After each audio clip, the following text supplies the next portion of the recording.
report. Congressman Ted Lieu of California, good to have you back on Primetime. Thank you, Chris. What do you think of the shocker there in the Senate, by the way, asking for the president's son?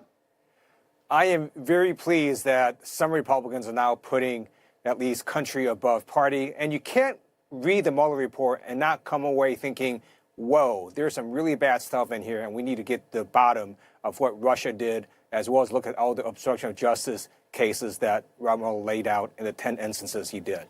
Two things. One, the idea that Richard Burr is not a real Republican in the eyes of the Trump family if he subpoenaed a member of the Trump family. Senator Burr is looking at the same thing we all are looking at. When you read Volume 1 of the Mueller report, it shows that the Trump campaign officials had multiple interactions with Russian agents. They knew Russia was going to interfere in America's elections. They welcomed it, embraced it, thought it was going to help Donald Trump. That is immoral, unpatriotic, and wrong. And I think they want to hear from Donald Trump Jr. more about his interactions with Russian agents. Specifically, a couple of discrepancies between what he might have told Congress and what was put forth in the Mueller probe. To wit, one, that he says he didn't tell his father and he told nobody but Kushner and Manafort, who were at the Trump Tower meeting, about it. However, another witness, Gates, says he told an entire meeting of staff and other Trump family members. How big a deal? This is a pretty big deal because it could be perjury by Donald Trump Jr. This is why it's so important to get the full unredacted Mueller report as well as all the underlying evidence.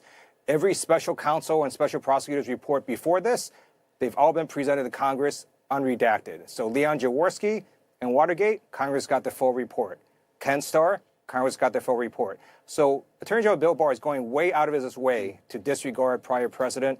The American people in Congress should get all their information. Janet Reno, Branch Davidian, you got almost the full report there too, except for those specific national security issues that people agreed on. The other issue they say with Trump Jr. is that he didn't tell them as much as he could have about how much interest there was in the Trump-Moscow deal going on, and that Michael Cohen told them that the kids were well aware and interested in this deal going forward.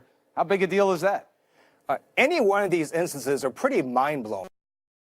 Right now, we know that you had Donald Trump campaigning to be president of the United States. At the same time, he's trying to get a Trump-Moscow tower built in Russia. So what? That is a massive conflict of interest. Why?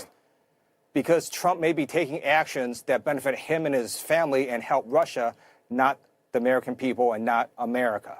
And that's why we need the full unredacted Mueller report and all the underlying evidence. And the House Judiciary Committee and the House Intel Committee have now issued subpoenas for the full report. So you guys vote on holding the AG in contempt in the House Judiciary Committee.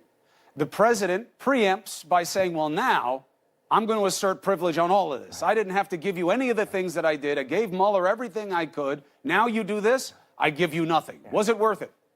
First of all, that's just a stupid argument by the administration. They waive all that executive privilege because all these folks talked to Robert Mueller and his team. Once they did that, the executive privilege was waived. That really is an argument that will not hold up in court.